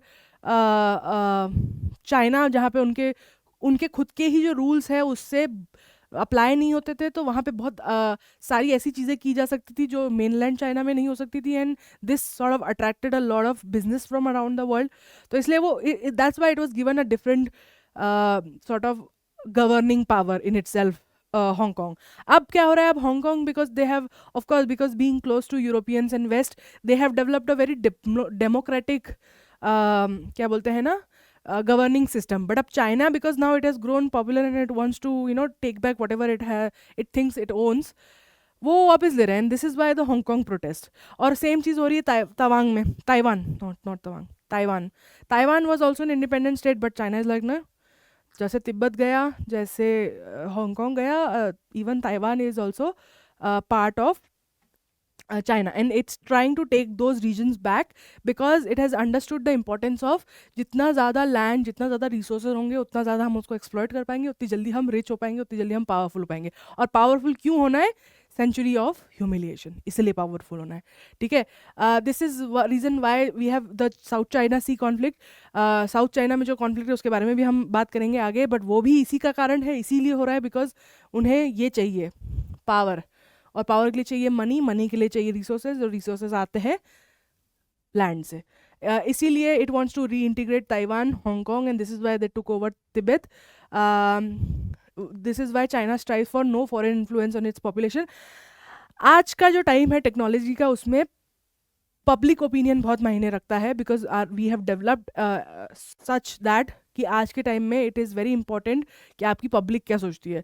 अब चाइना को जो चाहिए उसमें इट्स वेरी इंपॉर्टेंट कि उनकी पब्लिक को संभाल के रखें, बंद करके रखें, क्योंकि अगर उनका पब्लिक ओपिनियन होगा तो वो चीज़ें नहीं कर पाएंगे ना. क्योंकि अगर जैसे for example if they want to torture a group of people who they don't consider as we, तो लोग तो अपोज करेंगे ना कि मत करो उनके साथ, क्योंकि लोगों के अंदर तो दे तो have good Bhavna, right.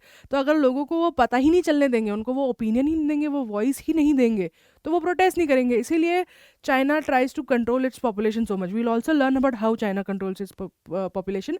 But basically I am trying to make you understand कि जो चीज़ चाइना कर रहा है ना, वो इसी कारण कर रहा है, because it believes in the theory of development, and to that it needs to have that kind of power and that kind of influence, and that can only happen if it has more land, more resources, and this is all striving from this century of humiliation.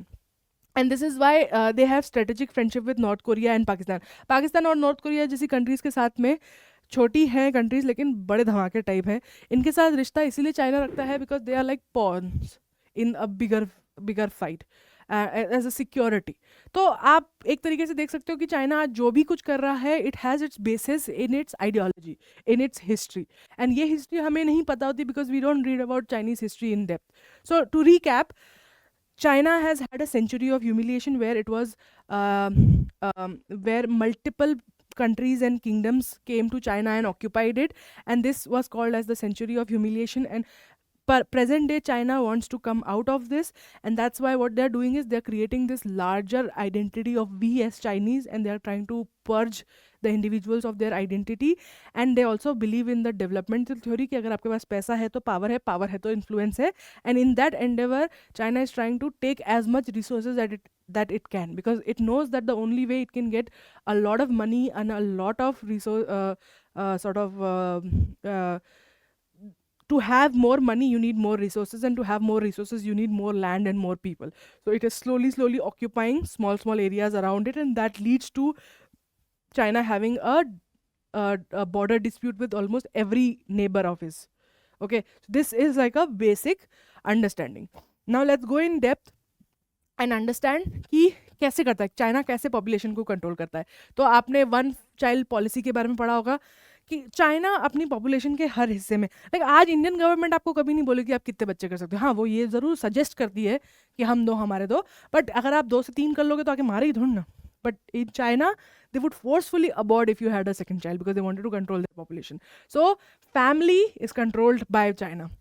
Region, मैंने आपको Uyghurs के बारे में बताया, Xinjiang में this is the ethnic group Uyghurs who are of because ये China के इस एरिया में आते हैं ना, तो आप देख सकते हो इस ये एरिया है, तो यहाँ पे कजाकिस्तान है, किर्गिस्तान है, तो ऑफ कोर्स ये तो आर्बिट्ररी बॉर्डर्स है ना, एक्चुअल तो लोगों के जो यहाँ रहते होंगे उनके बीच में काफ़ी सिमिलैरिटी होगी। तो ये जो शिंजियांग रीजन है ना, इसमें जो उइगुर्स रहते हैं वो एक माइनॉरिटी है, ethnic minority, Muslim minority, and China uses terrorism, like जो हम जैसे यूएस का जो रिस्पॉन्स है आफ्टर 9/11 अगेंस्ट टेररिज्म, उसके साथ में बैंड वैगन करके वो अपनी ही कम्युनिटी के मुस्लिम्स को टॉर्चर करती है in the name of in the name of controlling terrorism.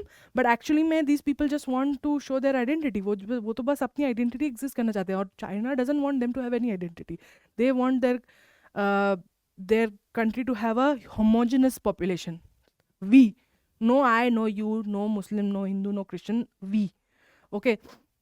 movement कैसे कंट्रोल करते हैं? Migration, China controls the migration is something called liangpao which is the second currency of China. It's similar to it's basically grain card. तो जैसे हमारा ration card होता है ना, वैसे चाइना में भी एक कार्ड होता है। तो बिकॉज एक गरीब कंट्री है और कई सारे ऐसे अंडर डेवलप्ड एरिया हैं जहाँ पे पॉपुलेशन के पास इतना पैसा नहीं है, तो what China does it, China gives population free grain and free education as long as you stay in the place that you were initially at.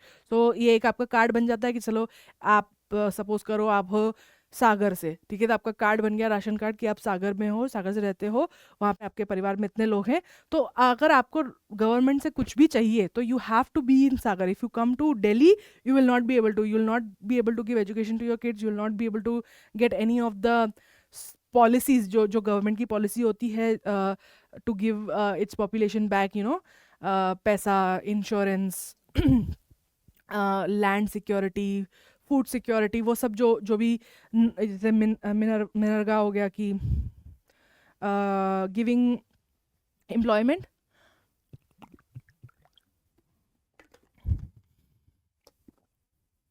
Sorry NREGA, जो जैसे हमारे यहाँ पॉलिसी है इंडिया की नरेगा की, तो उसके लिए आपको एक राशन कार्ड है, वो आपकी आइडेंटिटी है। तो वैसे ही चाइना में this is called the second currency of China, liangpao, because it's sort of like a grain passport कि वो दिखाओगे तो आपको मिलेगा, और अगर वो आप कहीं और जाके दिखाओगे तो नहीं मिलेगा आपको। तो ऐसा नहीं होगा कि आप कहीं और का कार्ड लेके कहीं और जाओगे तो वहाँ पे आपको ग्रेन मिल जाएगा। सो व्हाट हैपेंस इज, इससे लोगों का मूवमेंट कंट्रोल होता है। आपको पता है कि अगर आप अपना शहर, अपना गाँव छोड़ के कहीं जाओगे तो आपको खाने को नहीं मिलेगा, आपके बच्चे को पढ़ने को नहीं मिलेगा, तो you will not go out, right. So this is how China controls की जो controls the movement of people, की जो जहाँ है वो वहीं रहे। उसके अलावा नो फॉरेन इन्फ्लुएंस, चाइना अपने मीडिया को generally and all social media को बहुत बढ़िया कंट्रोल करता है। वहाँ पे कोई फेसबुक कोई गूगल कुछ नहीं है, उनका खुद का सर्वर है, उनका खुद का सर्च इंजन है, उनके खुद के सोशल मीडिया है, और भारी कंट्रोल होता है वहाँ पे। मतलब कि तानेमान स्क्वायर आप सर्च ही नहीं कर सकते वहाँ पे, गूगल आपको कुछ दिखाएगा ही नहीं, उल्टा और आपको हाईलाइट कर देगा कि ये तानेमान स्क्वायर सर्च कर रहा है, जाके इसको पकड़ लो। So they extremely control the information. And आज के टाइम में व्हेन इंफॉर्मेशन इज एवरीथिंग, अगर आप पब्लिक की इंफॉर्मेशन कंट्रोल कर दो तो आप उनको कंट्रोल कर सकते हो, क्योंकि अगर आप एक नॉर्मल चाइनीज पीपल को पता ही नहीं चलेगा उनकी गवर्नमेंट क्या कर रही है, तो क्या ही प्रोटेस्ट करेंगे। सो this is how you curb the protest and curb the opinion of people.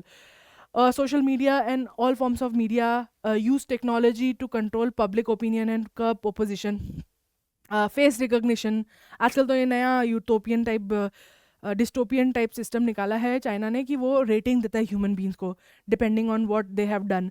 कि अगर आपने चोरी चकारी करी तो आपके मार्क्स कम हो जाएंगे, आपने गलत पार्किंग कर दी, रेड लाइट क्रॉस कर दी, तो आपके 300 में से कुछ कम होते जाएंगे। जैसे स्कोर होता है ना अपना क्रेडिट स्कोर, वैसा एक स्कोर है। और अगर आपका स्कोर एक पर्टिकुलर लेवल से नीचे जाता है तो फिर आपको पनिशमेंट क्या है, आपको पर्टिकुलर सोसाइटी में रहने को नहीं मिलेगा, आपको इंटरनेट स्पीड नहीं मिलेगी, स्लो स्पीड में इंटरनेट मिलेगा, like every possible thing that the government provides for you will be given to them on the basis of this number. So this is use of technology to control your population. अब ऐसे में अगर आपको पता है कि भाई आपका नंबर से आपकी पूरी ज़िंदगी अटैच्ड है, तो कोई क्या ही करेगा, कोई क्यों ही कुछ करेगा, क्योंकि उनको पता है कि हम कुछ भी करेंगे तो हमारा नंबर गिर जाएगा, फिर हम कहीं के नहीं रहेंगे। So using technology to control people and one party system, there is no federalism, there is no decentralisation. पूरा की पूरा कंट्रोल एक ही पार्टी और एक ही ग्रुप ऑफ पीपल के हाथ में है, who is the main chair of the party. And what this does is, मतलब कि जो पार्टी है उसका कंप्लीट कंट्रोल है over the whole land, and उनके डिसीजन होमोजेनस रहते हैं, कि वो सेम चीज़ कर रहे हैं इधर से उधर। और क्योंकि एक जने के हाथ में है तो उसमें ये भी हो सकता है कि देखो, आप चाहे तो चाइना, अब जैसे सपोज करो गुजरात में अल्कोहल बैंड है, पर अगर अब हमें तो पता है ना कि हमारी तो मीडिया फ्री है और सोशल मीडिया फ्री है, तो अगर कभी कुछ चेंज होता है गुजरात में तो हमें पता चल जाएगा कि हाँ अच्छा, गुजरात में अहमदाबाद में मिल रहा है, बाकी सब जगह नहीं मिल रहा है, अगर ऐसा होता है तो। बट इमेजिन करो चाइना में ऐसा कुछ हो रहा है कि उनकी एक शहर है, वहाँ पे पूरे देश में बंद है बट उस शहर में अलाउड है, लोगों को पता ही नहीं चलेगा, because social media is also curbed, and because हर चीज़ को हर इन्फॉर्मेशन को इतना दबा के रखा गया है कि लोगों को पता ही नहीं चलता है कि क्या हो रहा है। तो और एक ही पार्टी का रूल है। अब यहाँ तो अपोजिशन भी है ना, अगर नरेंद्र मोदी जी कुछ करते हैं तो कांग्रेस कुछ बोल देगी, कांग्रेस अपोजिशन में बैठी है, कांग्रेस अगर मेन में होगी वो कुछ कर देगी तो अपोजिशन में बीजेपी बैठी वो बोल देगी। प्लस स्टेट्स की अपनी खुद की भी अपनी एक जो बोलते हैं ना पार्टी है, नेशनल स्टेट पार्टी। तो अगर नेशनल लेवल पे अगर पार्टी कुछ कर रही है बीजेपी या कांग्रेस, तो स्टेट पार्टीज आ जाएंगी बोलने के लिए कि क्या कर रहे हो। बट अब चाइना में बिकॉज एक ही पार्टी है तो वो कुछ भी करे, क्या फ़र्क पड़ता है, कोई अपोजिशन नहीं है। So this is sort of to help us understand क्या हो रहा है। तो अब एक बात बताओ मुझे कि ये जो हमने पढ़ा अभी तक कि चाइना की कैसे अपनी पॉपुलेशन को चाइना यूज़ करती है, अब्यूज़ करती है, उनको कंट्रोल करके रखती है, तो फिर लोग प्रोटेस्ट क्यों नहीं करते हैं चाइना में? क्योंकि ये टेक्नोलॉजी तो खैर अभी आई है, पर उसके पहले भी चाइना में इतना प्रोटेस्ट, अगर यही चीज़ हमारे साथ होती होती तो आज पूरा कंट्री रोड पे होता। But why do you think it doesn't happen in China? What is the government giving to the people of China in return so that they are not protesting against such a bad government in a way? Democracy नहीं है और all that. तो you see the answer is rich middle class. It's essentially saying कि prosperity चाहिए ना, पैसा चाहिए ना, economic growth चाहिए ना, तो चुप रहो, जो बोल रहे हैं वो करो, ठीक है। अब ये this is essentially the attitude of Chinese government कि अब जैसे इसका एग्जांपल मैं बताती हूँ, ऑडी जो कार है उसका सेल चाइना में ये हुआ था और लास्ट ईयर, और उसके बाद इंडिया का सेल लास्ट ईयर से डबल हुआ है, उसके बाद भी it's just 3000। See how many Audis are being bought, same population है बाय द वे, है ना, हमने अभी देखा पॉपुलेशन ऑलमोस्ट सिमिलर है, ठीक है। फिर see the number of Audis being sold, या जीडीपी देख लो, हमारा 1.5 ट्रिलियन है, उनका 7 ट्रिलियन चल रहा है। 4 times as big as India. So why are the people of China still with Chinese government, even though what they do, how they curb their freedom, is because Chinese government provides.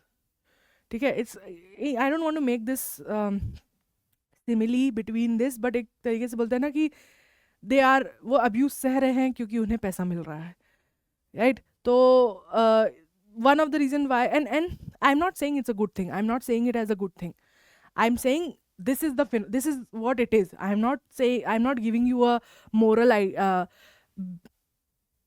lecture here कि अच्छी चीज़ है या ख़राब चीज़ है, but this is the reality of China. Its middle class is very strong, it has tremendous economic growth, and it does it by controlling its population in this ruthless manner.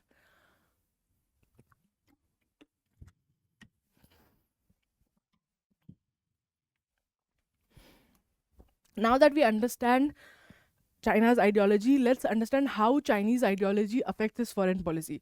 Because of the century of humiliation, losing the case of South China Sea में जब China ने अपना बोला था कि ये हमारा area है, तो फिलीपींस शायद उसे इंटरनेशनल कोर्ट ऑफ जस्टिस में लेके गया था कि ये कि देखो क्या कर रहे हैं, ये बोल रहे हैं हमारा है, ये हमारा, इनका कैसे हो सकता है, ये तो हमारा लैंड है. बेसिकली सी एरिया पे बात हो रही थी. तो इंटरनेशनल कोर्ट ऑफ जस्टिस ने 12 जुलाई 2016 को बोला था कि there is no evidence of Chinese occupation और Chinese exclusive control over this area. जो वाटरवे है उसके ऊपर कंट्रोल है, ये इसका कोई एविडेंस नहीं, क्योंकि चाइना ने बोला था कि अरे ये तो हिस्टोरिकली हमारे ही है, हम ही तो थे, हमारे ही तो अंडर कंट्रोल में था, तो हमारा ही है, तो अभी बाद में अलग हो गए. फिर जब इन्होंने when they try to control that South China Sea का एरिया, तो दूसरी जो कंट्रीज हैं उनकी वो लेके गई उनको इंटरनेशनल कोर्ट ऑफ जस्टिस में कि चलो बड़े साहब से पूछते हैं कि तुम्हारा है या हमारा है. उन्होंने बोला 2016 में ही बोल दिया था कि नहीं, तुम्हारा नहीं है, ये लैंड जितनी इंडिपेंडेंट कंट्रीज हैं उन सबका है. इंटरनेशनल हम सी की बात कर रहे हैं ना, लैंड की बात नहीं कर रहे हैं हम. इंटरनेशनल वाटर्स या कंट्री का जो लैंड के आगे जो पानी होता है 200 किलोमीटर तक, उसकी बात कर रहे हैं. तो बट उसके बाद कुछ हुआ नहीं. 2006 में बोल दिया, उसके बाद भी इंडिया चाइना का ऑक्यूपेशन चल ही रहा है.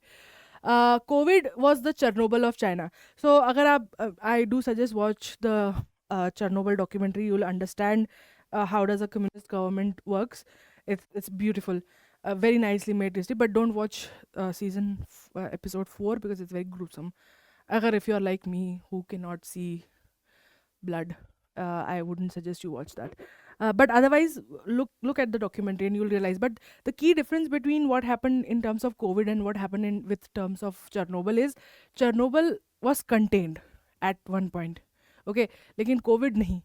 So one of the reason why you see China becoming even more ruthless is because जो चाइना की जीरो कोविड पॉलिसी है, जिसके कारण आजकल बहुत प्रोटेस्ट चल रहा है, क्यों हो रहा है? Because China became ruthless in trying to control Covid, and that's why आप देखोगे उसने इतना पैसा खिला के WTO को प्रेशर किया कि मत बोलो पेंडेमिक है, मत बोलो पेंडेमिक है, अभी बोलो एपिडेमिक ही है, अभी कुछ नहीं फैला है, कुछ नहीं होता है, कोई खास सिम्टम नहीं. Why was it pressuring? Because it has a image to. एक बहुत प्यारी लाइन है चर्नोबल में, जब वो बंदा जो साइंटिस्ट है वो जाता है अपना सेंटेंस देने कि, तो उसको उसका जो पॉलिटिकल उसके साथ में जो लीडर होता है, पार्टी लीडर, वो उसको बोलता है कि why are you trying to humiliate a nation who is obsessed with not being humiliated. तो इस तरीके का कुछ यहाँ पे भी है कि China controls so much of what happens inside China and what happens outside, because they want to create an image of itself, and COVID completely shattered it, and that's why they were so ruthless with their own population. पता है, लोगों को उन्हीं के घर में, उनके घर के गेट के आगे ऐसे गाड़ दिया डंडा और बंद कर दिया गेट उनका कि वो खोल नहीं पाएंगे. लोग अंदर मर गए, बट उन्हें बाहर नहीं जाने दिया. Like they were so ruthless in terms of how they controlled Covid, और उसके बाद भी कंट्रोल हुआ नहीं. एंड जो हुआ भी तो इन्फॉर्मेशन को बाहर निकल लिया, काफ़ी लेट हमें पता चला था कोविड के बारे में. अगर वहीं इंडिया में कितनी बार ऐसे छोटे छोटे इन्फेक्शंस फैले हैं, बट इंडिया बहुत जल्दी उसको कर्व कर लेता है, because they are not trying to hide, they are not trying to create a image of we are the best country in the world, we just want best for all human being. And this is where China doesn't see eye to us, because for them the image is very important, because they have had this century of humiliation before them. तो अब मैं ये सही या गलत नहीं बोल रही, देखो I am not a morality compass, but this is what they do.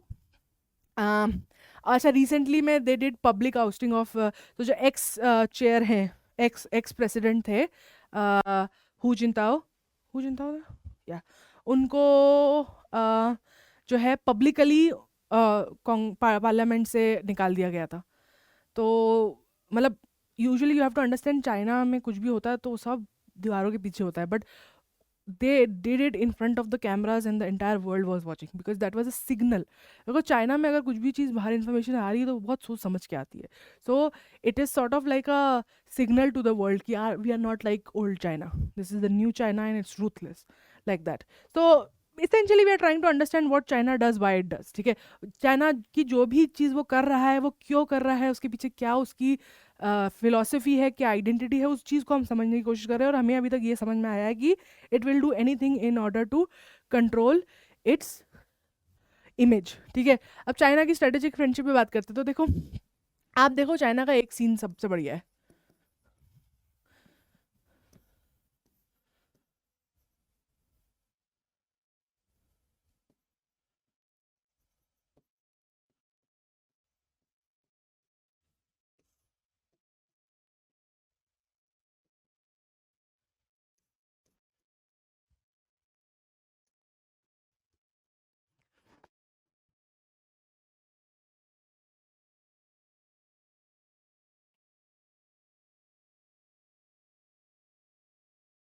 नहीं, ये वाला 3 एग्जाम्पल लेते हैं, चौथा वाला थोड़ा सा नॉट दैट करेक्ट. ठीक है, तो देखो चाइना की स्ट्रेटेजिक फ्रेंडशिप ना बड़ी बढ़िया होती है. देखो, इसको साउथ कोरिया बैक्ड यूएसए से करना है, तो यहाँ उन्होंने फ्रेंडशिप कर ली किससे, नॉर्थ कोरिया से. बढ़िया. इंडिया से करना था, किससे कर ली, पाकिस्तान से. ईयू से करना था तो यहाँ चले गए ईस्टर्न यूरोप, ग्रीस, ये इस तरफ की जो कंट्रीज है. Even for that matter Africa की कई कंट्रीज में चाइना, मतलब अफ्रीका की कई सारी कंट्रीज में यू विल हियर, जैसे कॉन्गो, साउथ अफ्रीका, इन कंट्रीज में चाइना कंटिन्यूसली क्या कर रहा है, वो it is pouring money in these countries to control the country. तो वो क्या कर रहा है, अब China wants to be secure. That is the main aim of this country, to be secure. And in order to be secure, it will stop at nothing. And जब उसकी security की बात आती है तो it will create strategic friendships with countries like North Korea or Pakistan or African countries or East European countries, just in order to make sure कि उनका जो खतरा है उससे वो बचे रहें. क्योंकि China doesn't want to be occupied by any other country any more. It's done, सब ने कर लिया, सब आके उनके ऊपर रूल कर सके. They are not going to afford it any more. So they are very strategic in terms of, तो अगर आप उनके अगेंस्ट खड़े रहोगे तो वो आपके एनिमी को अपना दोस्त बना ही लेंगे. This is how they function. अब लेट्स कम टू, अब हमने साउथ चाइना सी के बारे में बात करी थी, but we had a conversation with respect to why does China want to want South China Sea so much, but let's understand in depth why. So what is the importance of it? Is the connecting link between Indian Ocean and Pacific Ocean. ठीक है, straight of Malacca. तो basically at the end of the day हमने देखा है कि Chinese ideology क्या है, पैसा है तो पावर है, पावर है तो इन्फ्लुएंस है, और पैसे के लिए सबसे ज़्यादा इंपॉर्टेंट है ट्रेड, और ट्रेड के लिए ओशन लिंक बहुत, क्योंकि सारा ट्रेड वहीं से जाता है. तो the reason why China is so hellbent on controlling South China Sea is because it connects Indian Ocean and Pacific Ocean. दूसरी चीज, according to United Nations 1/3 of all global trade and shipping passes through South China Sea. So it is very important for them to control this area. Moving on, so geopolitical point of view से बहुत ज़्यादा important है ये एरिया. China Lay's claim to nearly all South Asian क्ली, South Asia के सारे सी को अपना बोलता है, क्योंकि वो एक पारासल आइलैंड करके है. वो छोटे छोटे आइलैंड्स है साउथ चाइना सी में, ये रहे, इस पूरे को कंट्रोल करना चाहता है. उनको लगता है ये पूरा उनका है. Taiwan, Philippines, Brunei, Malaysia and Vietnam also claim part of the region क्योंकि वहाँ पे बहुत ज़्यादा ऑयल और गैस है। रिसेंटली जो न्यूज़ में आया था वो इसलिए आया था कि यूएस वॉरशिप जो थी ना वो इस पार्सल आइलैंड के वाटर्स में घूम रही थी, एंड चाइनीज़ गवर्नमेंट बोला कि हमारा है, क्यों आ रहे हो तुम हमारे पानी में। तो यूएस गवर्नमेंट बोले कि तुम्हारा नहीं है, इंटरनेशनल वाटर है, और हम तो इस प्रोटेक्टर है ना इंटरनेशनल लॉ के, तो हम तो आए देखने के लिए कि रास्ता साफ है या नहीं है। We want to make sure it's open, so that's why we are here. So this was the main contention between China and US.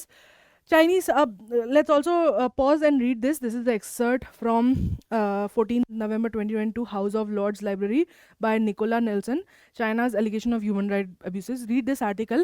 It tells you in detail about what China has been doing in Xinjiang and other regions.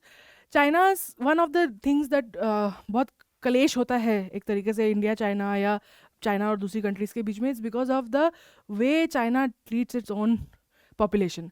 And I want you to read this. This is basically all the things like unlawful killing, detention, forced disappearances, torture, technical surveillance, no free internet and all of that. So ये सब so pause it and read about it and you will understand कि human right violation is one of the main issues on international platform about China.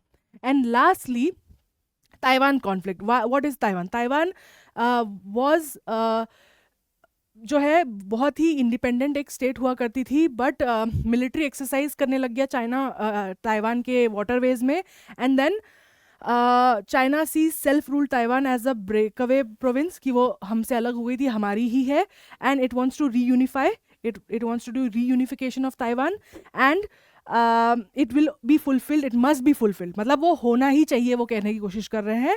But Taiwan जो है वो बोल रहा है कि ना हम चाइना का पार्ट थोड़ी ना, हम तो इंडिपेंडेंट है. And it was exasperated because जब ये मिलिट्री अलायंस हुआ उसके जस्ट बाद Nancy Pelosi went to Taiwan, और तब चाइना ने बोला था कि अगर आई नैन्सी पेलोसी ताइवान में तो झगड़ा हो जाएगा, और बट शी केम एंड कुछ भी नहीं हुआ. तो एक तरीके से पावर शो था, स्ट्रगल था वहाँ पे. Finally, we are going to just go through. So this is also one of the most important part that we will discuss again in next class is China's string of pearls. is basically Gwadar port.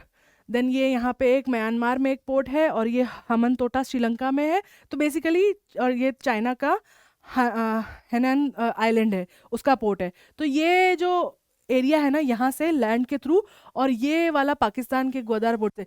So what China is essentially trying to do is trying to get control India by encircling it with important ports, and sort of एक तरीके से encircle कर दो इस तरीके से कि वो इंडिया ट्रेड ना कर पाए. और हर तरीके, अब जहाँ पे भी चाइना का बोलते हैं, जहाँ पे भी उनका पोर्ट होगा वहाँ पे उनका मिलिट्री बेस भी होगा, तो it becomes very easy to fight with India. And this is the theory of string of pearls कि China is trying to create these places around India जहाँ पे वो अपने मिलिट्री बेस और ट्रेड बेस बना ले, और फिर कंट्रोल कर सके इंडिया के ट्रेड को और इंडिया की सिक्योरिटी को थ्रेटन कर सके. And this is where the contention between India and China comes from. I think that's all. We are going to, if you want to read about the impacts of it, please pause and read what are the issues related to it. We'll end it here. Next class mein we are going to continue with our string of pearls wala issue and South China issue, and what is happening in terms to human right violation in China. We're going to discuss it again. This is it for this class. Thank you very much. If you have any questions related to India, Pakistan, India, China relationship, do comment. I will try to answer those questions in the next class. Thank you. Have a nice day.